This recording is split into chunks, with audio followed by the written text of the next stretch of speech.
السلام علیکم، صبح بخیر، گڈ مارننگ اور آداب عرض ہے. آپ دیکھ رہے ہیں باخبر سویرا. میں ہوں آپ کے ساتھ مدیحہ نقوی اور میں آپ کے ساتھ حسب روایت حسب معمول اشفاق اسحاق سبتی. امید ہے کہ آپ کے دن کا آغاز بہت ہی اچھے طریقے سے ہوا ہوگا اور بڑا زبردست دن رہا کل کا، اس اعتبار سے کہ ایک بڑا اہم معاملہ، ایک اہم تعیناتی کا معاملہ جو کہ chief of the army staff اور chairman joint chief of staff committee کی تعیناتی کا معاملہ تھا، وہ بڑا ہی خوش اسلوبی سے وہ معاملہ حل ہو گیا فائنلی شام کے 7 بجنے سے پہلے.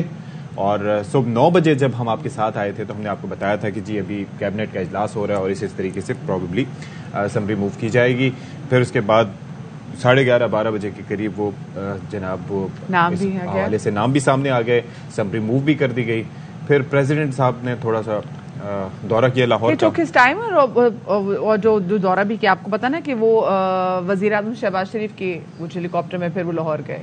اچھا جی وہ میں نے سنا تھا. جی وہ وزیر اعظم شہباز شریف تو اس میں فیسیلیٹیٹر تھے شہباز شریف. ایک اچھی بات ہے، انہوں نے کہا چلے ٹھیک ہے کہ اگر عمران خان صاحب، مجھے لگتا ہے کہ اچھا جسٹر تھا کہ اگر عمران خان صاحب یہ چاہ رہے تھے کہ ان سے مشاورت کی جائے یا ان کو بتا دیا جائے اور ان پرسن، ورنہ تو دیکھیں فون بھی کیا جا سکتا ہے، کیا ضرورت ہے اب اتنا پیٹرول خرچ کر کے جاتے ہیں. It makes him more relevant to the equation. یہ ہے کہ جب آپ ان پرسن جا کے کسی سے ملتے ہیں، کہ آئین میں اس کی کوئی ایسی گنجائش نہیں ہے، نہ کو اندر تھا، but still he wanted that.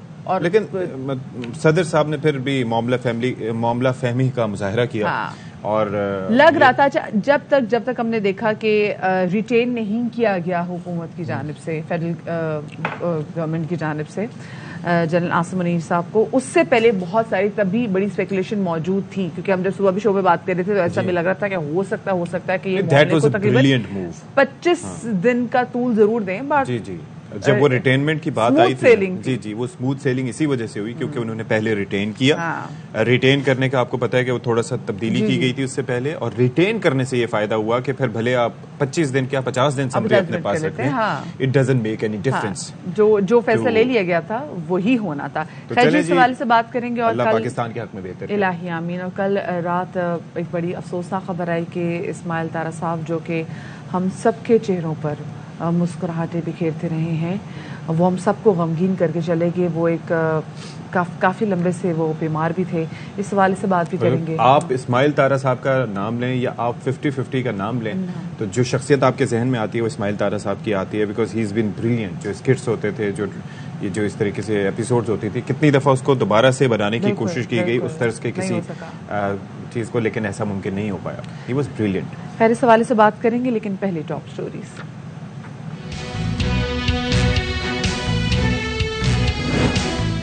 سب سے سینئر جنرل عاصم منیر پاک فوج کے سربراہ تعینات. General Sahir Shamshad Mirza chairman joint chief of staff committee مقرر. صدر عارف علوی نے وزیر اعظم شہباز شریف کے ایڈوائز پر دستخط کر دیے. حقیقی آزادی قوم کو اس وقت ملتی ہے جب انصاف ہوتا ہے. دنیا کو پیغام دیں، ہم حقیقی طور پر آزاد ہونے تک خاموش نہیں بیٹھیں گے. میں اس حالت میں آپ کے لیے 26 تاریخ کو پنڈی آ رہا ہوں. خواتین پر تشدد کے خلاف مزید قانون سازی اور اس پر عمل درآمد یقینی بنانا ہوگا.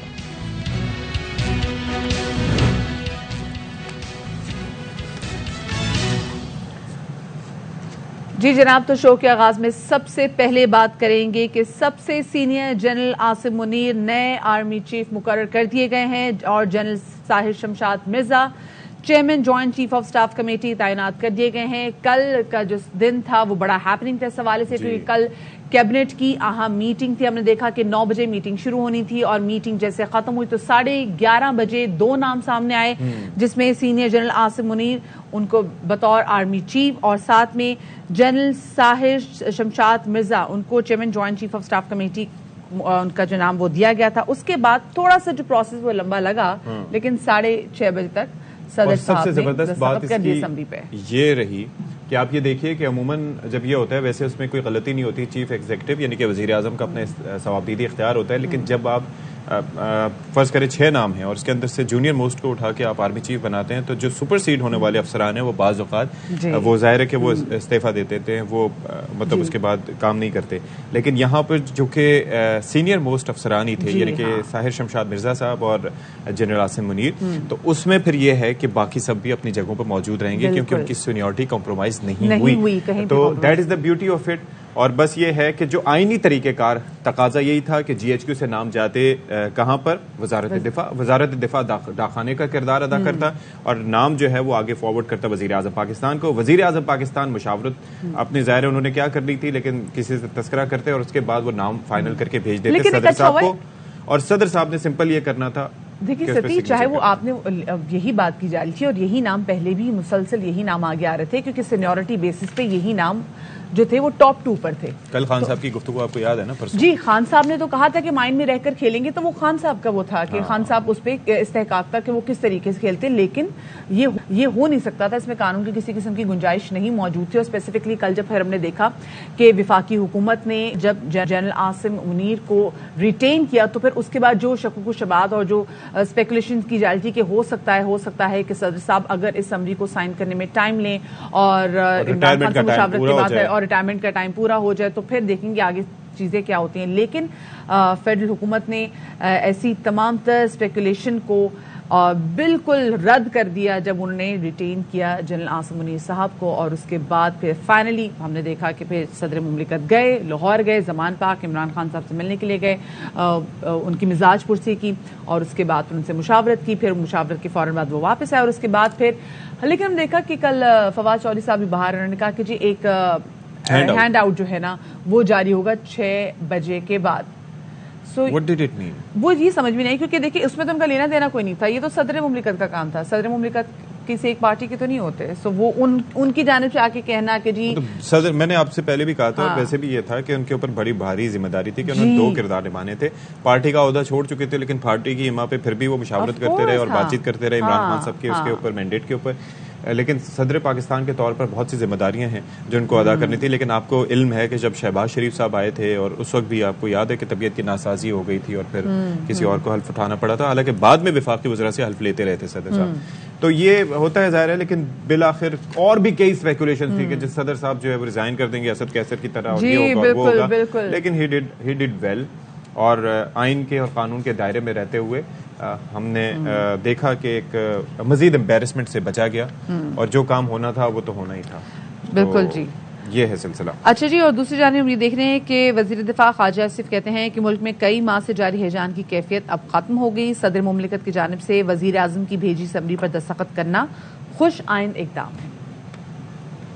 باجوہ صاحب نے کل جو پیغام دیا اچھا آدمی چیز سے توقع کہ تمام تر ادارے محدود میں رہنے چاہیے. صبح جو ہم نے 22 بجے سائن کر دی ہیں پریزیڈنٹ صاحب نے, یہ بھی ایک اچھا شگون ہے. جانی کیفیت پیدا کی تھی ملک کے اندر پچھلے 6 ماہ سے, وہ سیٹل ہو گئے ہیں. تمام تر لوگ خصوصاً سیاستدان آئین اور قانون کے مطابق اپنے بہیویئر کو, طرز عمل کو حدود میں لے کے آئیں تاکہ ساری قوم ان کی تکلیف کر سکے. اچھا جی, اسد عمر صاحب کا موقف سامنے آیا ہے کہ عمران خان نے کئی مرتبہ کہا کہ میرٹ چاہتے ہیں, پسند ناپسند نہیں.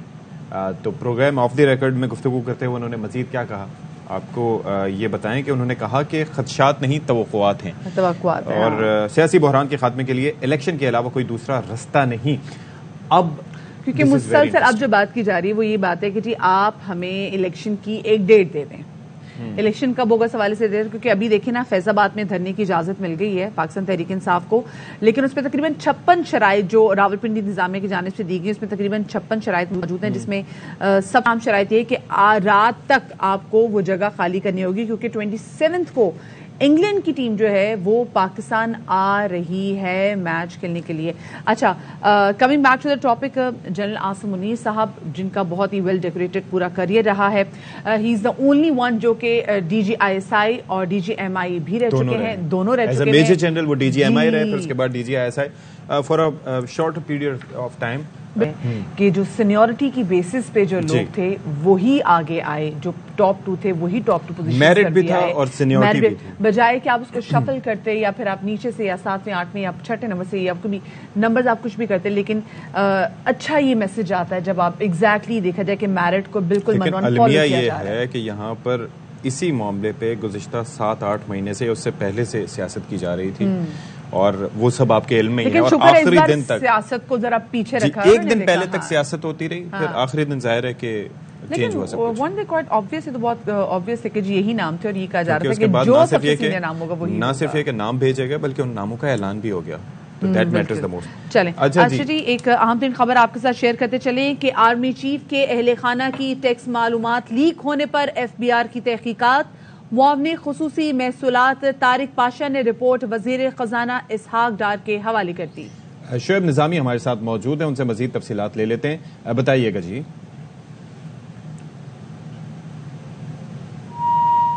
اچھا شعیب سے ہم دوبارہ رابطہ کرنے کی کوشش کریں گے. Army chief general Qamar Javed Bajwa کے اہل خانہ کی ٹیکس معلومات لیک ہونے کا یہ معاملہ تھا، اس پر FBI کی تحقیقات ہوئی. معاون خصوصی برائے محصولات طارق پاشا نے رپورٹ وزیر خزانہ کے حوالے کی اور ابتدائی رپورٹ میں ان لینڈ ریونیو کے 2 افسران کو برطرف کیا گیا اور ڈپٹی کمشنران لینڈ ریونیو عاطف نواز وڑائچ کو عہدے سے ہٹایا گیا. اس کے ساتھ ساتھ ڈپٹی کمشنر ان لینڈ ریونیو ظہور احمد کو بھی عہدے سے ہٹا دیا گیا. جو مزید تفصیلات رہ گئی ہیں وہ جان لیتے ہیں ہم شعیب نظامی سے. بتائیے گا جی. جی، جو پرائم منسٹر کے معاون خصوصی ہیں برائے محصولات طارق پاشا صاحب، انہوں نے جو ہے ایک رپورٹ وزیر خزانہ کو بھجوائی ہے جس میں 2 ان لینڈ ریونیو کے افسران جو ہیں ان کے نام ہیں ظہور احمد اور عاطف وڑائچ. یہ دونوں کے دونوں افسران، ان کے لاگ ان پاسورڈ جو ہیں وہ ان کے ذریعے معلومات لیک ہونے کا مبینہ طور پر شک کیا جا رہا ہے. اسی لیے ان دونوں افسران کو جو ہے وہ عہدوں سے ہٹا دیا گیا ہے اور ان کے خلاف جو انکم ٹیکس کی آرڈیننس شیک 198 اور 216 ہے اس کے تحت کارروائی کی جا رہی ہے. اس کا مقصد یہ ہے کہ یہ دونوں کے دونوں شکیں اس بات کو یقینی بناتی ہیں کہ جتنی بھی انکم ٹیکس کی انفارمیشن ہے وہ پبلک نہ کی جائیں، ڈسکلوز نہ کی جائیں اور ان کو جو ہے وہ سیکریسی لا کے تحت جو ہے وہ محفوظ کیا جائے.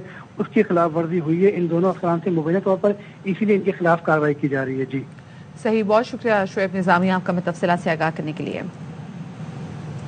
چلیں جی، اب بات کر لیتے ہیں ہم جس طریقے سے یہ بڑی اہم تعیناتیاں ہوئی ہیں اس کے حوالے سے، اس کے پس منظر کے حوالے سے اور آگے جو چیلنجز ہیں ان کے حوالے سے بات کریں گے. ہمارے ساتھ موجود ہیں دفاعی تجزیہ کار حارث نواز صاحب ہمارے ساتھ موجود ہیں. حارث نواز صاحب، گزشتہ اگر ہم 7-8 ماہ کہیں یا اس سے پہلے کا عرصہ کہیں تو اس کے اندر ایک ہی چیز پس پردہ جس پر بات کی جا رہی تھی، جس کے اوپر فوکس تھا، بھلے نام لیا جائے یا نہ لیا جائے لیکن یہی چیز تھی جس کے اوپر تھا. اب جس طریقے سے وہ چیز اپنے منطقی انجام تک پہنچی ہے، جس طرح سے تعیناتیاں ہوئی ہیں، آپ کا اس پہ نقطہ نظر کیا ہے؟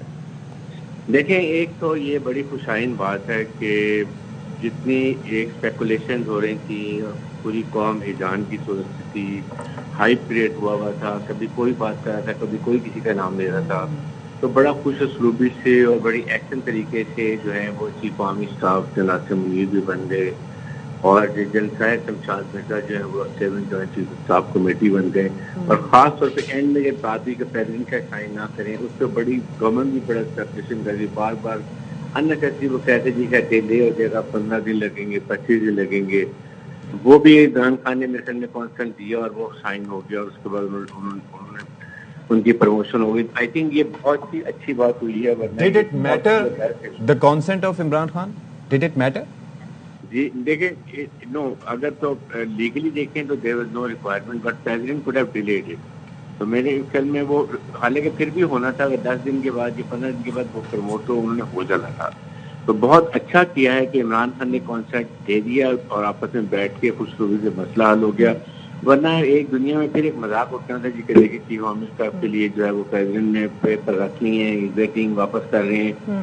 تو اس کانٹیکٹ میں اور یہ اب آگے دیکھنا چاہیے کہ آگے موو کریں اور دعا کریں کہ بہتر حالات ہو اور نیک تمنائیں کو ڈگنیٹی آنر کے ساتھ ملک کو اور آپ فوج کو سرو کریں گے. کیونکہ جس دہانے پہ اس وقت ملک کھڑا ہے بڑے چیلنجز درپیش بھی ہوں گے نئے آرمی چیف کو. سو آپ کو کیا لگتا ہے کہ ملکی اور بین الاقوامی سطح پر ابھی کن کن چیلنجز کا ان کو سامنا ہوگا؟ دیکھیں، سب سے بڑا جو میں آنیسٹلی فیل کرتا ہوں نا، وہ جو ایک سول ملٹری ریلیشن شپ ہے نا، جو عوام اور فوج میں جو دوری تھوڑی تھوڑی سی ہو رہی تھی، اس کے لیے ہی have to work a lot. تاکہ یہ دیکھیں دشمن کا نیریٹو بھی یہی ہے کہ کسی طریقے سے بھی جو ایک پاکستان کی مسلح فوج عوام میں اعتماد ہے، بالکل اس کانفیڈنس کو بیچ کریٹ کریں اور فوج کو کمزور کریں، پھر پاکستان کو خدا نہ خاصہ نقصان پہنچائے. تو یہ ایک ہے ڈاکٹر نگر. اور اب یہ نئے کمان چینج ہونے سے میرے خیال میں کافی حد تک فرق پڑ گیا ہوگا. اچھا، بٹ دین یہ ابھی جس کا فوج ہے اے پولیٹیکل، ہمیں ابھی کسی لحاظ سے سیاست میں نہیں ہے نا، تو اس کو اب دیکھ رہے ہیں انشاءاللہ کہ کیسے ہوتی ہے. اس پہ پولیٹیکل لیڈرشپ کو بڑا کام ہے کہ وہ خود میچورٹی دکھائیں، اپنے مسئلے خود حل کریں اور بار بار ڈریگ نہ کریں، کیونکہ جیسے جو سابق آرمی چیف ہیں جنرل قمر جاوید باجوہ، انہوں نے بھی کہا تھا کہ ہم نے پچھلے سال ہی فیصلہ لے لیا تھا کہ ہم خود کو سیاست سے الگ کر لیں گے، ہم ایک پولیٹیکل ہو جائیں گے. تو اب یہ ان کے لیے یہ بھی بہت چیلنج ہے کہ کس طریقے سے، کیونکہ ایک اسٹیٹمنٹ دے دینا اور پھر اس پہ کام کرنے میں بڑا فرق ہوتا ہے. جی بالکل. اور سب سے بڑی بات یہ دیکھیں، جب یہ فیصلہ ہوا تھا جنرل باجوہ کا اکیلے کا نہیں تھا، پورے کور کمانڈر کا فیصلہ تھا. اور سر وہ کہا یہ گیا تھا D G I S I اور جو D G S P R کی پریس کانفرنس میں کہ یہ ان لوگوں کا فیصلہ ہے جنہوں نے اگلے 15 سے 20 سال تک پاک فوج کی کمان سنبھالنی ہے. تو اٹ ہیز سگنیفیکینس. اور اس میں یہی دونوں سینئر آفیسر بھی موجود تھے، تو اس لیے میرے خیال میں یہ اس کو آنر کریں گے. لیکن ڈپینڈ یہ کرتا ہے کہ پولیٹیکل لیڈرشپ آپ کتنی میچورٹی دکھاتی ہے، اپنے مسائل سیاسی طریقے سے حل کرتے ہیں کہ نہیں کرتے. جیسے ابھی ایک بہت بڑا ڈیڈ لاک ہوا ہوا ہے کہ عمران خان مارچ کر رہے ہیں اور وہ حکومت سیٹ یہ کری جی ہم نے تو 40,000 شیل خرید لیے ہیں اور ہم نے اس کے بعد وہ ربر بلٹس لے لیے ہیں اور 20-25,000 رینجرز ایف سی اور جوان لے آئے ہیں اور ہم یہ کر دیں گے وہ کر دیں گے. یہ حکومت کا کام ہوتا ہے حالات کو کنٹرول کرنا. حکومت کا کام ہے کہ مذاکرات کرے، نیشنل ڈائلاگ کی کال دے اور مسئلہ کرے. Don't create any embarrass situation for military, کیونکہ جب خون خرابہ ہوگا، حالات خراب ہوں گے تو یہ بہت بڑی. اب آپ کو لگتا ہے کہ خدا نخواستہ ایسے کوئی خدشات اب بھی موجود ہیں؟ کیونکہ اب تو اس کے ایک تو مارچ جو تھا وہ اب ایک جلسے میں تبدیل ہوتا دکھائی دے رہا ہے ایک طرح سے، پھر ایک ڈیٹ دی گئی ہے اس تاریخ کی کیونکہ نیکسٹ ڈے سے پھر انگلینڈ اور پاکستان کا میچ بھی ہے، اس حوالے سے بھی ایشورنسز ہیں. پھر خان صاحب کو جو خطرات لاحق ہیں because he has already been attacked اور دوبارہ سے اس حوالے سے چیزیں سامنے آ رہی ہیں، تو آئی ہوپ کہ ہی ول بی ویری کیئرفل. پتی دیکھو بات یہ ہے کہ جب آپ کے 50,000 سے 1,00,000 لوگ اکٹھے ہوتے ہیں تو اس میں کوئی ٹریگر ہیپی ہوتے ہیں، کوئی شر پسند ہوتے ہیں، کوئی ایکسٹریمسٹ ہوتے ہیں، کوئی شیطانی کر دیتا ہے. اسے پولیس میں لوگ وہ سے کوئی جو فائرنگ کر دیتے ہیں جس سے کوئی خدا نہ خاصا ایک زخمی ہے کہ مر جاتا ہے، تو پھر حالات آؤٹ آف کنٹرول ہو جاتے ہیں. مشکل ہوتا ہے کراؤڈ کو. ہاں بالکل جی بالکل. تو دیٹ از دا ریزن کہ اس لیے وہ نوبت نہیں آنی چاہیے. میں کہتا ہوں کہ حکومت کو چاہیے کہ ایک جگہ مذاکرات کی کال دے اور عمران خان اگر نہیں بھی آتے ہیں ایٹ لیسٹ حکومت مورل گراؤنڈ پر ہوگی کہ ہم نے کوشش کر لی اور عمران خان نہیں ہے. اور ہو سکتا ہے عمران خان مان جائے کہ ٹھیک ہے اوپن ڈائلاگ میں بات کرتے ہیں جس میں الیکشن بھی ہو، سیاست بھی ہو، معاشی حالات بھی ہو، تو شاید وہ مان جائے کہ بیٹھ کے کوئی جب ٹیبل میں بیٹھتے ہیں شاید کوئی نہ کوئی حل نکل آئے. And that is very important کہ امن کو کوئی چانس ضرور دینا چاہیے، کوشش ضرور کرنی چاہیے. پریسائسلی. اور بات آپ نے بہت چیز کی کہ جب بیٹھیں گے اسپیسیفکلی اگر جو اسٹیک ہولڈرز ہیں، جو اصل اسٹیک ہولڈرز ہیں، جب سیاستدان آپس میں بیٹھیں گے، پولیٹیکل میچورٹی دکھائیں گے، اپنے بڑے چھوٹے اور بڑے فیصلوں کے لیے نہیں دیکھیں گے دوسرے جانب، تو انشاءاللہ ملک کے ضرور کچھ اچھا ہوگا. بہت شکریہ جی. حارث نواز صاحب ہمارے ساتھ سینئر دفاعی تجزیہ کار موجود تھے اور کل جو اہم تعیناتیاں ہوئی ہیں اس حوالے سے بات کر رہے تھے، جو چیلنجز درپیش ہیں اس حوالے سے بات کر رہے تھے. اور ویسے کل کا دن واز ویری نائس ان اے وے کہ کسی بھی قسم کی ہم نے کوئی ایسی کانٹروورسی، کسی بھی قسم کی ایسی چیزیں نہیں دیکھی کہ جب آپ کے پڑوسی ملک جو کہ آپ کا ازلی دشمن ہے، دھاک لگا کے بیٹھے ہوئے تھے. پاکستان کے اندر ہمارے جتنے بھی مسائل ہوتے ہوں لیکن جب بھارت سے دشمنی یا کسی کی بھی ہماری کوئی فضائی یا زمینی حدود کی خلاف ورزی کا سوچتا بھی ہے، then we all are together like a fist. تو اس کے اندر چیز یہ ہے کہ وہ لوگ سوچ رہے تھے کہ نہ جانے کیا ہوگا اور یہ ہوگا اور وہ ہوگا، لیکن وہاں پر صف ماتم بچھا ہوگا لازمی طور پر جس طرح سے میچورٹی دکھائی گئی اوور آل. اسپیسیفکلی ابھی جو ہمارے نئے آرمی چیف آئے ہیں جتنے ویل ڈیکوریٹڈ ان کا کریئر رہا ہے تو ان کو ڈرنا تو چاہیے. ایک چھوٹی سی بریک کے بعد ملتے ہیں.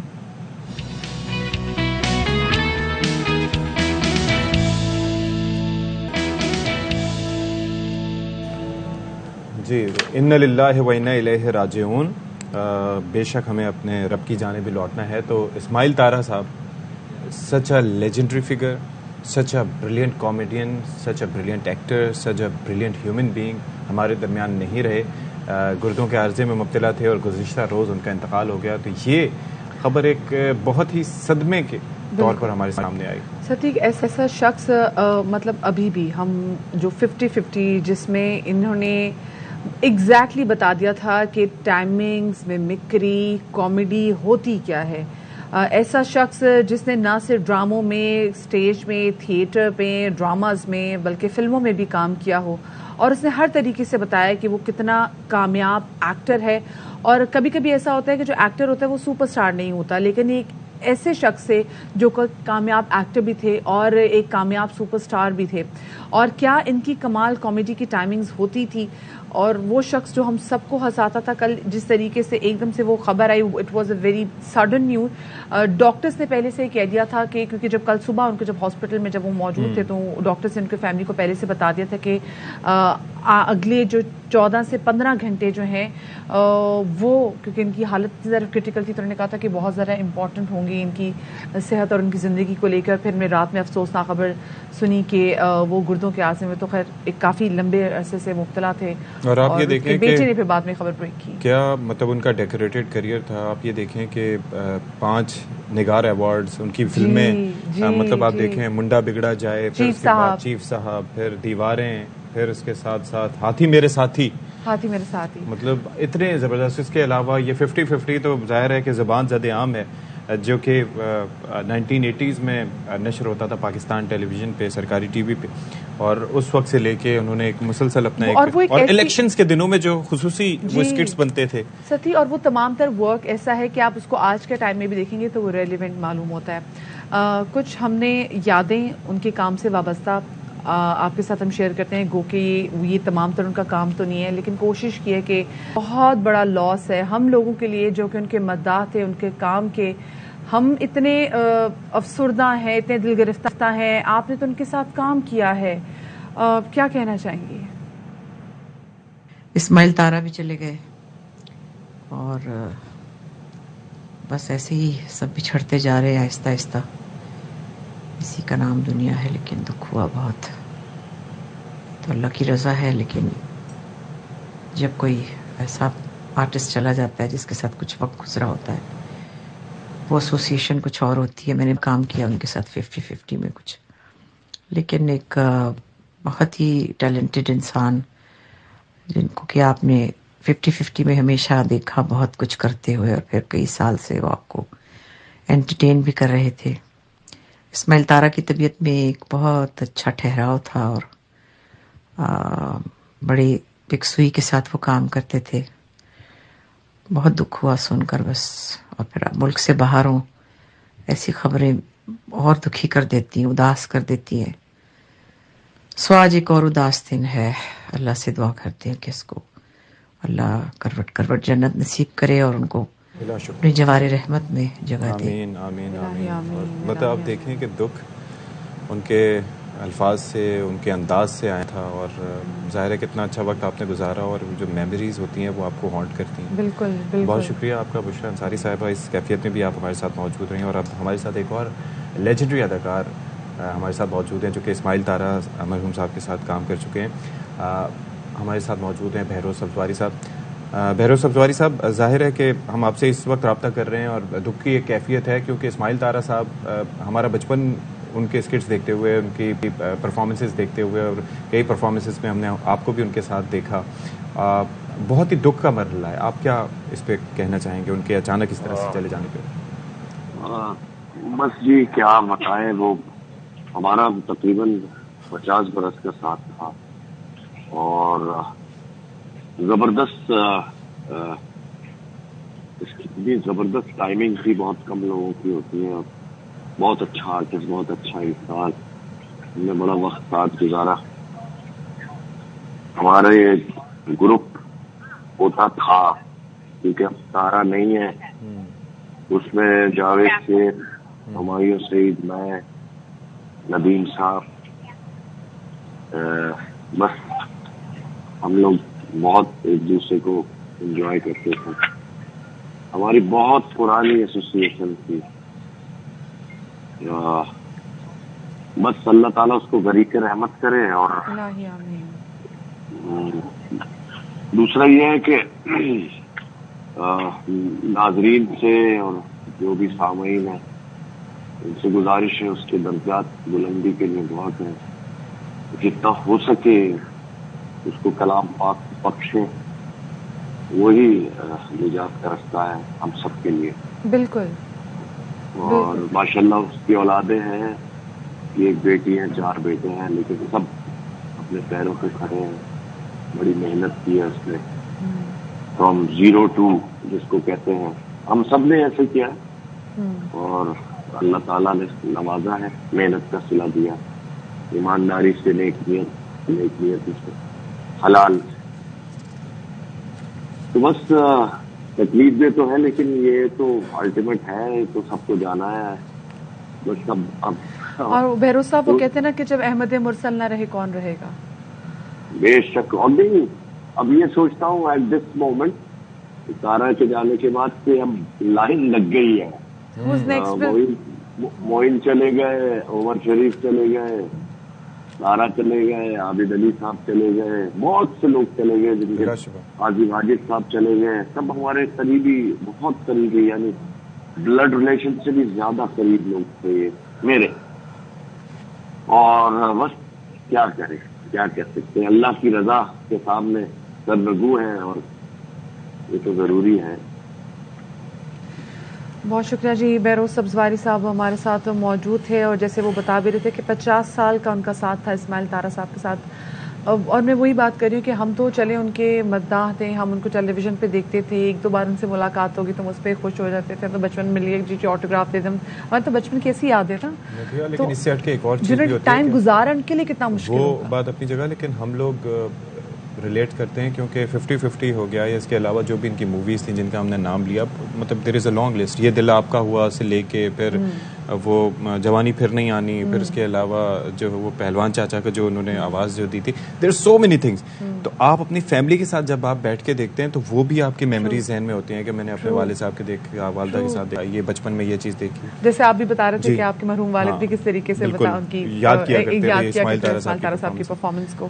اچھا, آج اسماعیل طارا صاحب کی جو نماز جنازہ ہے وہ بعد از نماز جمعہ ادا کی جائے گی, اور اس حوالے سے بھی اپڈیٹ جیسے ہمارے پاس آئے گی ہم آپ کے ساتھ شیئر کریں گے. تو ان کے صاحبزادے نے یہ تھوڑے سے ڈیٹیلز دی ہیں اور کہا ہے کہ پہاڑی مسجد اور میں ادا کی جائے گی نماز جمعہ کے بعد نماز جنازہ, اور تدفین حسن اسکوائر قبرستان میں ان کی جائے گی. آپ کو ذرا دکھاتے ہیں کیا کہا انہوں نے. 10 بجے کے قریب انتقال ہوا ہے, گردوں کے اور یورین کے انفیکشن میں مبتلا تھے, اور نماز جنازہ انشاءاللہ پہاڑی مسجد میں جمعے کی نماز کے بعد, اور تدفین جو ہے ان کی حسن اسکوائر قبرستان میں ہوگی. اور ان کے بارے میں یہ کہنا چاہوں گا کہ وہ بہت ہی فرینڈلی اور ہمارے ساتھ بہت ہی اچھے تھے, اور اس کے علاوہ کوئی بھی ہمیں کوئی زندگی میں کوئی بھی مشکل پیش آتی تو ہماری بہت اچھی رہنمائی کرتے تھے, اور ریئل لائف میں بھی بہت زیادہ جولی تھے اور کامیڈی وغیرہ کرتے تھے. اس کے علاوہ اور میری سب سے اپیل ہے پورے ملک سے کہ پلیز ان کی مغفرت کے لیے دعا کیجیے. آپ تمام تو لوگ ان کی مغفرت کی دعا کیجیے گا. ایک چھوٹی سی بریک کے بعد ملتے ہیں.